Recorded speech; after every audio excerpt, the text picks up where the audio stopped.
The Lincoln County War was a conflict that shook the 19th century New Mexico territory and became a defining moment in the state's history. At the heart of this bloody feud were two rival cattle barons, Lawrence Murphy and James Dolan, who owned the store in Lincoln County, the Murphys and the Dolan Mercantile and Banking. In the early 1870s, Lincoln County was the largest county in the nation, covering a fifth of New Mexico's territory. With Murphy and Dolan Mercantile and Banking monopolizing trade in the county, controlling prices, and virtually having a hand in nearly every part of the economy, the merchants and their allies, including local law enforcement, were known as the House. Pretty cool name. The merchants had influential territorial ties to officials in Santa Fe and secured several lucrative contracts with the military at Fort Stanton. However, for small farmers and ranchers in Lincoln County, the merchants and their allies were a hated presence, forcing them to pay high costs for their goods while accepting low prices for their cattle. The arrival of John Riley into Murphy and Dolan Mercantile and Banking business changed the dynamic of the county. Soon, another man named John Tunstall entered the picture, setting up a rival business called H. Tunstall and Company. Tunstall, a wealthy 24-year-old English cattleman and banker, had the backing of a large ranch owner named John Chisholm, who owned more than 100,000 head of cattle. The Tunstall-McSween faction became a thorn in Murphy and Dolan's side, and they were not afraid to use their considerable wealth and power to rid themselves of their rivals. In February of 1878, the House obtained a court order to seize some of Tunstall's horses as payment for an outstanding debt. When Tunstall refused to surrender the horses, Lincoln County Sheriff William Brady formed a posse led by Deputy William Morton to seize them. After protesting the presence of the posse on his land, Tunstall was shot in the head on February 18th of 1878. This incident started what became known as the Lincoln County War. The murder of John Tunstall was a turning point in the conflict. The most famous outlaw of all, Billy the Kid, who had been recruited by Tunstall as a cattle guard, was deeply affected by the murder, claiming that Tunstall was one of the only men who treated him like he was a free-born white. That's his quote, not mine. After Tunstall's funeral, Billy swore, "I'll get every son of a bitch who helped kill John if it's the last thing I do," end quote. Adding fuel to the fire, it was rumored that Tunstall had been murdered on the orders of James Dolan and Lawrence Murphy. Adding fuel to the fire, it was rumored that Tunstall had been murdered on the orders of James Dolan and Lawrence Murphy. However, Billy would not be able to immediately exact his revenge. Along with Fred Waite, he was briefly jailed by Sheriff William Brady. After his release, Billy soon joined a posse led by Dick Brewer, Tunstall's ranch foreman, called the Famous Regulators. The group's primary aim was to hunt for Tunstall's killer, William Morton. The Regulators were a small, tight-knit group of men who were determined to avenge the death of John Tunstall and bring his killers to justice. In addition to the famous Billy the Kid and Dick Brewer, the group included men such as Josiah Doc Scurlock, Charlie Baudry, and Tom O'Fold, all who had been friends and associates of Tunstall. Regulators were a force to be reckoned with, and they soon began striking fear into the hearts of their enemies. They were skilled gunmen and horsemen, and they were relentless in their pursuit of justice. They rode across the county, tracking down members of the posse that had killed Tunstall and leaving a trail of destruction in their wake. On March 9th of 1878, in the foothills of Captain, along the murky Blackwater Creek, a heinous massacre took place. The Regulators, on the third day back of their journey to Lincoln, claimed that they were forced to kill 3 men named McCluskey, Morton, and Baker. The Regulators alleged that Morton murdered McCluskey and attempted to escape with Baker, which led to their fatal end. However, their story was met with skepticism, as Morton was believed to be a close friend of the group, and it seemed improbable that he would turn on them. The gruesome discovery of 11 bullet holes in Morton's body and 11 bullet holes in Baker's body only served to fuel the doubts that the Regulators' accounts were false. It is wildly believed that the Regulators were seeking to silence their opponents and murder the trio in cold blood. The violence continued to escalate in Lincoln County. Sheriff Brady, alarmed by the regulators' continued actions, sought assistance from the Territorial Attorney General, Thomas Cantron. Cantron sent the issue right on up to the Territorial Governor, a man named Samuel B. Axtell. The governor decreed that the regulators' actions were illegal and that only served to intensify the already tense situation. With a man named Windman having his status of Deputy U.S. Marshal revoked, Sheriff Brady and his men became the sole law enforcement officers of all of Lincoln County. It's a huge county, the biggest at the time of the whole country. On April 1st of 1878, the regulators, consisting of French, McNabb, Middleton, Waite, Brown, and Billy the Kid, gathered behind Tunstall's store, preparing to launch a vicious attack on Brady and his deputies. As chaos ensued on the main street of Lincoln, Brady was shot numerous times and met his end. Deputy George W. Hindman was also fatally shot. French and McCarty broke cover and raced to Brady's lifeless body, maybe to obtain the arrest warrant they had for McSween, or to retrieve McCarty's rifle, which had been confiscated during a previous arrest. However, a surviving deputy, a man named Billy Matthews, managed to wound both of them with one bullet that passed through both men. French's injury was so severe that he had to seek shelter. Windman's role in the incident remained unclear because he said he was feeding Tunstall's dog at the time. At Blazer's Mill, a sprawling complex owned by a dentist and complete with a post office, general store, and multiple adobe structures, the regulators had gathered to feast at Mrs. Godfrey's restaurant just 3 days after their latest kill, Sheriff Brady and Deputy Hinman. Unbeknownst to them, a man named Buckshot Roberts, a rancher trying to stay out of the ongoing war, had come to collect his check and was shocked to see the regulators dining nearby. Despite Frank Coe's attempts to convince him to surrender, Roberts refused, fearing for his life. Brewer, growing impatient, orders some of his men to take Roberts into custody, but the old gunman fired his Winchester and wounded several of the regulators, including John Middleton and George Coe. In the ensuing chaos, Buckshot Roberts retreated to a nearby building and barricaded himself in with his .50-70 government Springfield rifle, which he had acquired from Dr. Blazer himself, Blazer's Mill. The regulators, shaken by the turn of events and their wounded comrades, tried unsuccessfully to get Roberts to come out. Brewer circled around the building and opened fire on the fortified adversary, but Buckshot Roberts fired back and struck him in the eye. This ultimately killed Roberts the next day, and he and Brewer are actually buried side by side near the big house where the fateful gunfight took place. The violence of Lincoln County War had reached a fevered pitch, and there was no end in sight. After Brewer's death, the regulators were thrown into kind of some disarray until they elected McNabb as their new captain. Unfortunately for McNabb, his reign was short-lived. On April 29th of 1878, a posse led by Sheriff Pepin and made up by notorious Jesse Evans' gang and the Seven River Warriors engaged in a fierce shootout with McNabb and two other regulators, Saunders and Frank Coe, at Fitz Ranch. The air was filled with sounds of gunfire as the two exchanged shots, but in the end, McNabb fell dead while Saunders was badly wounded and Coe was captured.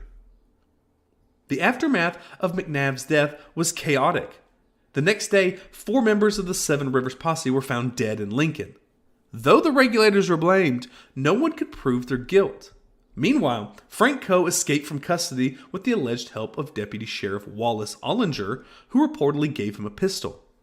The ironclad regulators then assumed defensive positions in the town of Lincoln, trading shots with Dolan men and even members of the U.S. Army cavalry. In the chaos, a Dolan man named Dutch Charlie was wounded by George Coe's rifle fire with reckless actions.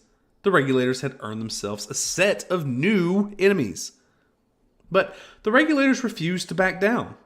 They continued their mission to bring justice to those who wronged them. The tensions between the two sides reached a boiling point on July 15th of 1878, when the regulators found themselves surrounded in Lincoln by the Dolan Murphy Seven River Cowboys. The regulators were holed up in 2 different positions, the McSween house and the Ellis store. The two sides exchanged gunfire for 3 long days, during which time a defender of the McSween house, Tom McCullens, was killed by a stray bullet. The Regulators were determined to hold their ground, and some even left their positions to chase Dolan men into an outhouse with rifle fire. The Regulators' luck finally ran out when U.S. Army troops arrived, pointing literal cannons at the Ellis store in their position. Billy the Kid and Doc Scurlock and their men fled from their positions, leaving those in the McSween house to their fate. The Dolan men set the house ablaze on July 19th, and the flames quickly engulfed the building. Susan McSween and the other women and children were given safe passage out, but the men inside continued to fight the fire. The tension escalated and a close-quarters gunfight erupted, leading to the deaths of Alexander McSween, Bob Beckwith, and Harvey Morris, McSween's law partner. In the confusion, 3 Mexican Regulators managed to escape to rendezvous with the Ironclad members. The Battle of Lincoln had become with a devastating end, with the Regulators left to mourn their losses and the Dolan faction declaring victory. The Lincoln County War may have officially ended, but its bitter legacy continues to simmer in the hearts and minds of those who survived it. Billy the Kid, the most famous Regulator and most famous outlaw, I would say, of all time, became a fugitive and fled with his remaining comrades, including Bowdry, O'Fold, and Dave Rudabaugh. They embarked on a life of crime, rustling cattle, and committing other felonies as they evaded law. As most of us know, Pat Garrett, the sheriff, tracked them down and ended up killing Billy the Kid at Fort Sumner in New Mexico. And the death of Billy the Kid really marked the end of an era, and a brutal reminder that there is still violence after the Lincoln County War. Even though the Lincoln County War ended and Regulators were killed off and outlaws were also killed, there was some legislation passed because of how brutal this war was. President Hayes signed the Posse Comitatus Act into law, which would have prohibited the use of federal troops for domestic law enforcement. But Hayes invoked the Insurrection Act of 1807, allowing federal troops to intervene. However, the war achieved little beyond sowing seeds of distrust and hostility amongst the locals.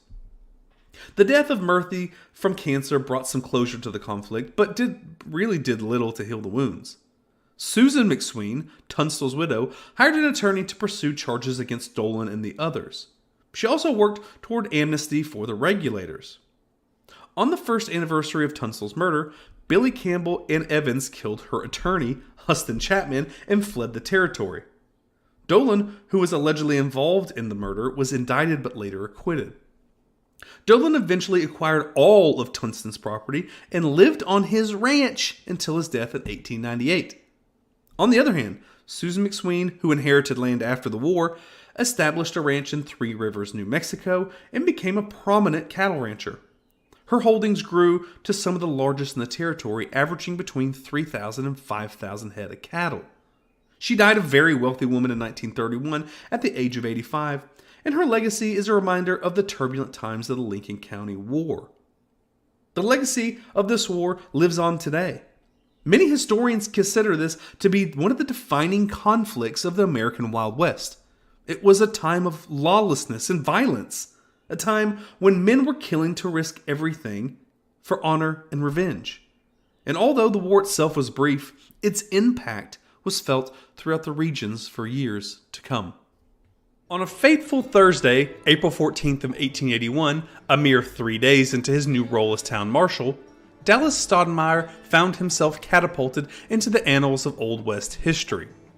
The infamous 4 dead in 5 seconds gunfight would etch its name into the minds of people across the country, from the bustling streets of San Francisco to the towering buildings of New York City. News of the confrontation spread like wildfire through the pages of the newspapers, captivating by tales of lawlessness and vengeance. The saga unfolded a mile south of El Paso, Texas, where the mighty Rio Grande cut a winding path, marking the divide between the United States and Mexico. The air cracked with tension as a thundering herd of roughly 75 Mexican cowboys, armed to the teeth, thundered into the town. Their mission was very clear: to locate 2 missing compatriots, 2 men named Sanchez and Juarez. Stolen cattle had crossed the river into the hands of ruthless thieves. Hired by a wealthy Mexican landowner, this armed posse was determined to reclaim what was rightfully theirs. El Paso County Constable Gus Crimcaw, fluent in Spanish, was sought out to aid in the search. Driven by a sense of duty, Crimcaw agreed to lead the posse, venturing into the unknown. Their quest led them to the doorstep of a man named Johnny Hale, a ranch owner whose shadowy reputation as a cattle rustler whispered through the winds. The discovery of the lifeless bodies of 2 missing Mexicans near Hale's ranch sent shockwaves through the community, igniting a furious blaze of resentment and a thirst for justice. El Paso stood on the precipice, its streets teeming with a swelling crowd that included Johnny Hale, the accused cattle rustler, and his comrade, former town marshal, a man named George Campbell. Animosity and unease permeated the air as the American watched warily, fearing the explosive combination of armed Mexicans consumed by grief and anger demanded justice within the confines of their city. The stage was set for inquest, held in the solemn halls of justice. Constable Crimcaw, his voice a bridge between languages and cultures, stood as the interpreter, his role crucial in the quest for truth. The verdict reverberated through the chamber. The young Mexican cowboys, Sanchez and Juarez, had been innocent victims drawn into treacherous web of stolen cattle. Their killers, the American cattle rustlers Peveler and Stevenson, had boasted callously about their deeds, their words damning them in the eyes of justice. Formal charges were swiftly laid upon the accused, and they were taken into custody, awaiting their day in court. The tensions eased as the crowd dispersed, their thirst for retribution momentarily satiated. The armed Mexicans, their grief palpable, embarked on a sorrowful journey back to their homeland, carrying the lifeless bodies of their fallen comrades, ready to offer them a final resting place. But this tale does not end here. One of the most famous gunslingers of the Wild West, Marshal Dallas Stoudemire, was in the courtroom that day. He was actually appointed as town marshal 3 days earlier before this trial began, and he was the one thrown into the mix of this. With the court adjourned, Stoudemire's thoughts turned to dinner, and he made his way across the street to a place called the Globe Restaurant, seeking a moment of respite amidst the chaos of the day, but fate had other plans in store for Dallas Stoudemire. In a nearby saloon, Constable Crimcaw went in search of his rifle and pistol, unaware that a storm was brewing within the dimly lit confines of the establishment. A confrontation erupted between Crimcaw and George Campbell, ignited by remarks that Campbell was alleged to have made about Crimcaw's translations and his supposed friendship with the Mexicans. Remember, Crimcaw was leading the search, he was the translator, and now Americans are being arrested because of this, and people were mad about it. As tensions reached its peak, John Hale, heavily intoxicated and seething with anger over Crimcaw's involvement in the matter, seized the opportunity to make his mark. In a sudden chaotic burst movement, he grabbed one of Campbell's pistols and bellowed, "George, I've got you covered." The gunshots echoed through the saloon, and Crimcaw reeled backwards, seeking support against a nearby saloon door. His hand instinctively reached for his own pistol, ready to defend himself. The thunderous sound of gunshots reached Marshal Dallas Stoudemire's ears, jolting him from his diner chair. Without hesitation, he leaped into action, pulling his own pistols out as he sprinted into the streets, his heart pounding with adrenaline. But in a frenzy of movement, chaos reigned, and the line between friend and foe was blurred. Wildly firing his dual .44 caliber Smith & Wessons, Stoudemire's bullets found an unintended target, striking an innocent Mexican bystander who was running for cover.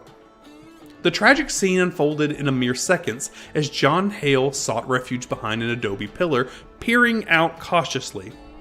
But Stoudemire's focus was unyielding, and with deadly precision he took aim at Hale.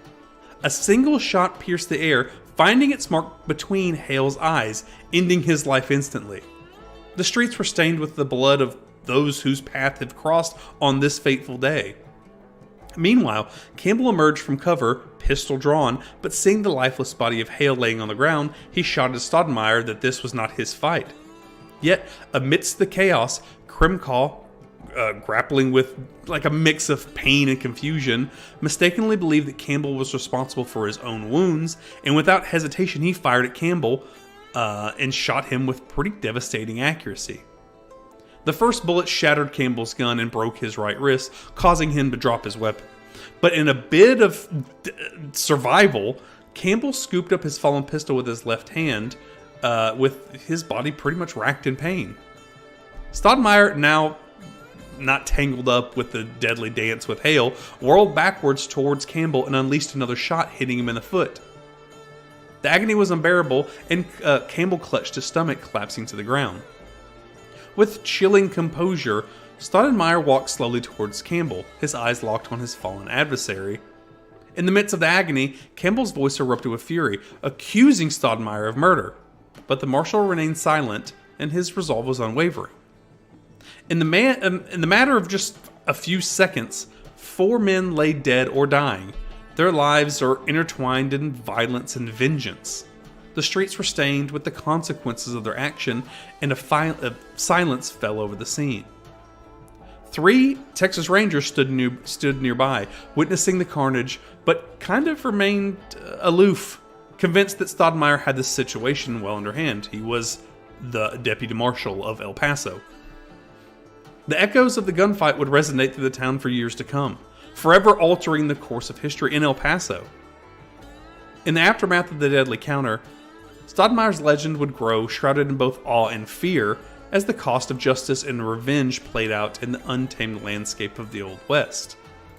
The story kind of keeps going, even though the 4 Dead in 5 Seconds is the main topic of this video, but I want to give y'all some background, or some continued story, because the story it keeps going, unfortunately for all parties involved. So, 3 days after the gunfight that left 4 men dead in a blink of an eye, a web of vendettas began to spin.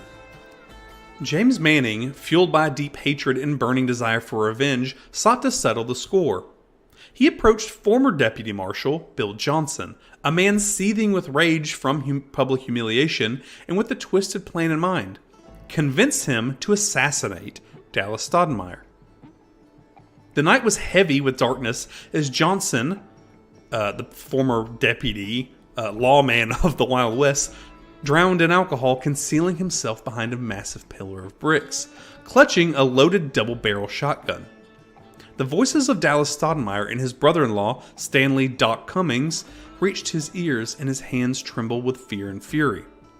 In a tragic twist of fate, Johnson, drunk-ass Johnson, lost his balance and fell backwards, accidentally firing both barrels into the air. Swift as lightning, Dallas Stoudemire responded, unleashing a barrage of bullets that severed Johnson's testicles. The retribution was swift, and Johnson's life slipped away in a matter of minutes. Thus began a feud that would haunt El Paso for days to come. Stoudemire, newly minted as a town marshal, found himself entangled in deadly encounters. 4 men lay dead. 1 life ended unintentionally in the span of 6 days since he assumed his role. Remember, 6 days since he assumed his role as Deputy Marshal of El Paso. Yet amidst the violence, the city's crime rate plummeted, and Stoudemire's reputation as a lawman and skilled gunman soared to greater heights. This feud was far from over, and the Mannings, careful to avoid confronting Stoudemire alone, remained a constant threat. The marshal actually taunted them, daring them to face him in the streets, but they knew all too well the danger of a duel with such a formidable gunslinger. On a day marked by supposed reconciliation, a peace treaty turned deadly in a local saloon. Words flew like bullets, and in the heat of a moment, shots were fired. Stoudemire's friend tried to intervene, but the balance was upset, and Doc Manning's bullet struck Stoudemire's left arm. The marshal fell, barely protected by paper folding in his shirt, as James Manning delivered the fatal blow. As the dust settled and the echoes of the gunfire subsided, Dallas Stoudemire, the once legendary gunfighter, lay lifeless on the ground. A frenzied scene unfolded, with Doc Manning unleashing his rage onto the fallen man's lifeless body. The feud had claimed another life, leaving behind a trail of vengeance and sorrow. The mournful toll of funeral bells resonated through El Paso as Stoudemire's life was honored in a solemn ceremony. His wife, Isabella, paid her final respects before the body was sent to rest at Allington Cemetery, far from the volatile town where the legend was born. But even in death, Stoudemire's presence lingered, haunting the streets that once feared him. The Manning brothers faced trial for his murder, but the jury, filled with their own friends, acquitted them, allowing them to continue to live their lives in El Paso, seemingly unaffected by the echoes of gunshots from days gone by. Ellen Liddy Watson, known as Cattle Kate, was an extraordinary woman whose life unfolded against the backdrop of the untamed Old West. Born in July of 1860, her story is one of resilience, tragedy, and a relentless fight for justice. As the daughter of Thomas Lewis Watson and Frances Close, she grew up in Grey County, Ontario, where her family faced the challenges of a rugged existence. Ellen was the eldest of 10 siblings, and from an early age, she shouldered responsibilities both at home and at school. In 1877, the Watson family embarked on a new chapter, leaving their familiar surroundings behind and settling in Lebanon, Kansas. It was there that Ellen's path diverged from her family when she ventured to Smith Center to work as a cook and housekeeper for H.R. Stone. It was in the Smith Center that Ellen's life took a dramatic turn. She encountered William A. Pickle, a farm laborer, and against her better judgment, she married him on November 24th of 1879. The wedding portrait that survives captured Ellen's towering presence, a tall, square-faced woman standing about 5 foot 8 inches, weighing approximately 165 pounds. Her striking appearance, with brown hair, piercing blue eyes, and a hint of her Scottish heritage in her accent, painted a picture of strength and determination. Unfortunately, Ellen's marriage to Pickle quickly turned into a nightmare. He subjected her to verbal and physical abuse, often lashing out with a horsewhip. In January of 1883, Ellen fled from her tormentor and sought refuge at her parents' home. Pickle pursued her, but was ultimately scared off by her father, ensuring that they would never cross paths again. Ellen made her way to Red Cloud, Nebraska, just 12 miles from her family's homestead, where she found solace and worked at the Royal Hotel. It was during this time that she established her residency and filed for divorce, seeking liberation from the shackles of an abusive relationship. Against her family's wishes, Ellen ventured to Denver, Colorado to join her brother, who had settled there. From Denver, she embarked on a solitary journey that led her to the rugged lands of Cheyenne, Wyoming. In a time when independent women were a rarity, Ellen defied the convention and sought work as a seamstress and cook. Although Cheyenne didn't capture Ellen's heart, fate intervened in late 1885 or early 1886 when she followed the railroads to Rawlins, Wyoming. It was there, amidst the vast expanse of frontier, that Ellen found herself working as a cook and waitress in the prestigious Rawlins House, the premier boarding house in town. On a cold winter's day of February 24th in 1886, the small towns of Rawlins buzzed with the sound of clinking spurs and lively chatter. Among the rugged cowboys and weary travelers, a fateful encounter took place that would change the course of Ellen Watson's life forever. James Jim Averill, a man with a rugged demeanor and adventurous spirit, arrived in Rawlins, his eyes set on claiming a piece of untamed land along the enchanting Sweetwater River. Averill wasted no time in establishing his presence, opening a rustic restaurant and a humble general store that beckoned to cowboys and wanderers embarking on the treacherous trails leading westward. It didn't take long for the aroma of sizzling steaks and fresh brewed coffee to lure Ellen Watson, a woman of remarkable culinary talent, into Averill's bustling eatery. Mesmerized by tantalizing flavors and the vibrant atmosphere, Watson's heart quickened with the possibilities that lay before her. Averill, recognizing her exceptional skill, wasted no time in extending an offer to the talented cook to join his establishment. Watson, yearning for independence and seeking an escape from the mundane, readily accepted. As the days grew warmer and the promise of spring filled the air, the couple's relationship blossomed. In May, a bold decision was made as Watson and Averill embarked on a journey traversing the rugged terrain for 100 miles in search of a marriage license. The dusty town of Lander, Wyoming became a fleeting sanctuary of hope and anticipation as their paperwork was processed. The marriage license, bearing the name Ellen Liddy Andrews, served as a whisper of commitment, although it legally remained uncertain. Legends and tales have been woven around their union, shrouding their bond in a veil of secrecy. With their unspoken marriage, Watson discovered a newfound opportunity, a key to unlock her dreams. The Homestead Act of 1862 beckoned to her, tantalizing her with the prospect of owning 160 acres of land, providing that she made it her own within 5 years. It was a chance, but one that eluded married women. Thus, the secret union with Averill ensured that Watson's eligibility to claim the land that awaited for her was just beyond the reach of Oregon, Mormon, and California trails. In the sweltering heat of August of 1886, Watson's determined spirit materialized as she filed squatters' rights to the land adjacent to Averill's. The vast expanse of untouched wilderness lay before her, a blank canvas awaiting her touch. But it was May of 1888 that Watson seized her destiny with unwavering resolve, formally filing her homestead claim to the coveted piece of land. To satisfy the demands of the Homestead Act, a modest yet sturdy cabin emerged, standing as a testament to her tenacity, while a sturdy corral welcomed the prospect of livestock. With her hard-earned savings, Ellen Watson embarked on a daring endeavor that would shape her future. Immigrants trudging along the treacherous trails, weary from their journey, became her gateway to a burgeoning cattle enterprise. She carefully negotiated deals, acquiring cattle from these weary travelers, establishing the foundations of her ambitions. However, her 60-acre fenced land, adorned with barbed wire, proved insufficient to sustain her modest herd.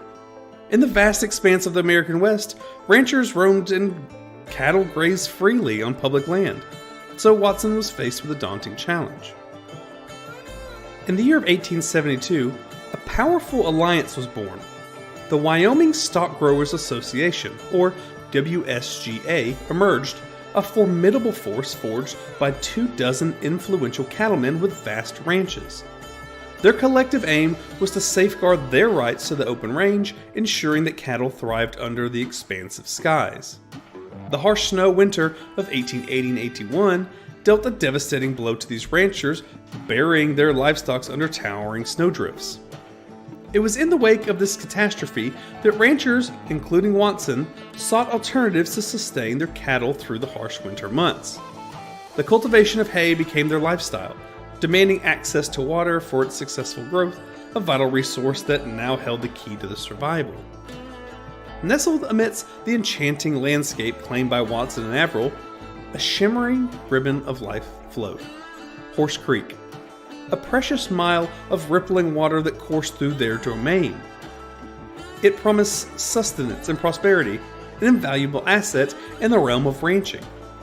But the allure of the open range came with its own set of challenges, cloaked in laws and regulation that dictated the fate of those who dared to defy its boundaries. In a realm of unbranded calves became the property of WSGA, Watson found herself ensnared in the clutches of this powerful association. The cattleman's iron grip tightened its hold, systematically marginalizing smaller ranches through restrictive auction practices and the demand for registered brands. The crazy cost of branding and gatekeeping of exclusivity locked away the dreams and aspirations of ranchers.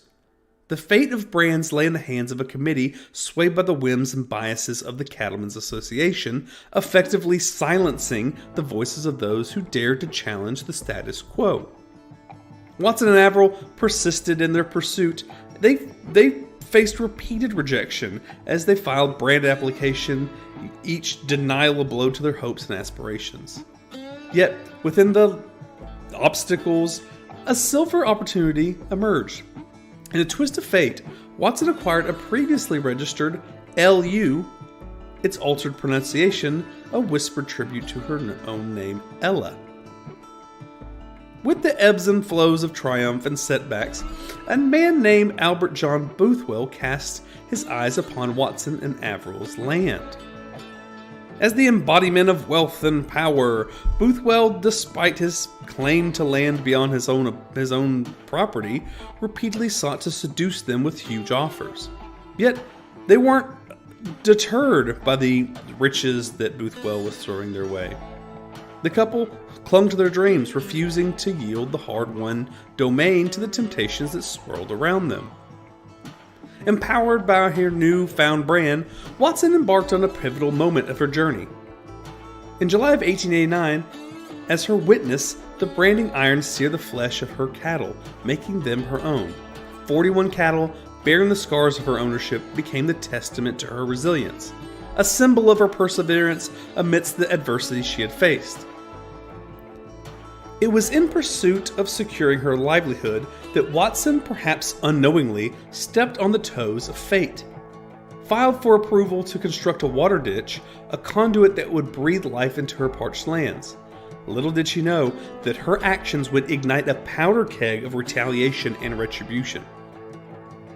Again, Albert John Boothwell, the jealous neighbor, a man whose own grasp of legal and land ownership was tenuous at best, saw Watson's audacious move as a direct challenge to his dominion. Defying the law himself by fencing off public land, he retaliated by encroaching upon Ella's cherished domain. His cowboys dispatched as agents of torment and harassment. Oblivious to the peril that lurked on the horizon, Watson and Averill remained blissfully unaware of the storm brewing in their midst. On July 20th, 1889, a day etched in infamy for this area, it would witness the darkest chapters of their life. A nefarious plot was set in motion, orchestrated by their neighbor Boothwell and a handful of ranchers whom he had coerced into his sinister web. In an act of shocking betrayal, they descended on the couple's homestead, their intentions veiled with a veneer of authority. At gunpoint, they forced Ella onto a buckboard, her life hanging on by a thread, as she was falsely accused of cattle rustling. Rawlins, a town that had witnessed ebbs and flows of hopes and dreams, became the stage of an unspeakable act of violence. Gene Crowder, a witness to the unfolding tragedy, rode for help, racing against time to alert their friend, Frank Buchanan, of the impending horror. Gunshots punctured the air, the defiant outcry of Buchanan's resistance, yet it was futile struggle against the overwhelming tide of darkness. Both Jim and Ella, their spirits unbroken but their bodies shackled by an inescapable grip of fate, were callously hanged by the hands of those who once shared the vast expanse of the open range with them. In the aftermath of these heinous acts, the anguish reverberated through the hearts of those who told the tale of Ella Watson's tragic demise. Her spirit forever entwined in the untamed landscape she had sought to conquer, serving a stark reminder of the perils that befell the daring souls who challenged the established order. County Sheriff Frank Hadsell was determined to bring justice to the innocent victims. Accompanied by Deputy Sheriff Phil Watson, a man unrelated to Ella but still wanted to bring justice to innocent people, both apprehended Albert Boothwell, the crazy neighbor, and his cohorts, 5 men stained with the blood of the innocent.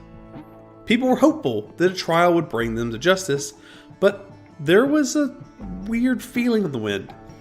Gene Crowder, the key witness and the man who rode for help during the hanging, just vanished. Same thing with a man named John DeCory. He was a crucial figure to the trial and he just disappeared. Frank Buchanan, the man who Gene Crowder rode for help, also just disappeared.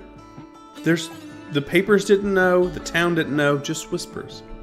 Albert Boothwell, the orchestrator of the heinous acts that stained the soil of Rawlins, Wyoming, seemed to evade the clutches of justice. He claimed dominion over the homesteads of the victims and kind of usurped their legacy without facing any legal consequences that should have rightfully hit him.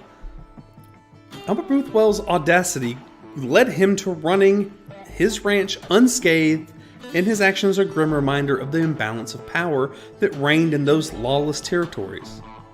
It was only with his eventual retirement to Los Angeles, where he died in the 1920s, that the shadow finally lifted. Amidst the aftermath of the tragedy and the chilling silence that settled over land, a different narrative began to emerge. A twist of fate intended to justify the brutality inflicted upon Ella and Avril unfolded within the pages of the Cheyenne Daily Sun and other publications controlled by the Wyoming Stockgrowers Association. The myth of Cattle Kate Maxwell, a prostitute and cattle rustler, was born from the ink that stained those papers. Editor Ed Taus, with his 1,300-word article, wove a tale that justified the grisly act of lynching and glorified the violence perpetrated by the cattlemen. The press became their tool, painting a distorted image of the victims as the cattlemen revealed the public condemnation of those they deemed thieves as well. It was a dance of power, a narrative that would be resurrected years later during the violent clashes in 1891 and 1892. Yet, amidst the darkness, voices of truth did emerge, testaments to the character of Ella Watson. Harry Ward, a stage station operator who knew her well, described her as a woman of remarkable presence, possessing a beauty that transcended the surface. He spoke of her with compassion, her generous spirit that extended to those in need, refusing to let anyone go hungry in her presence.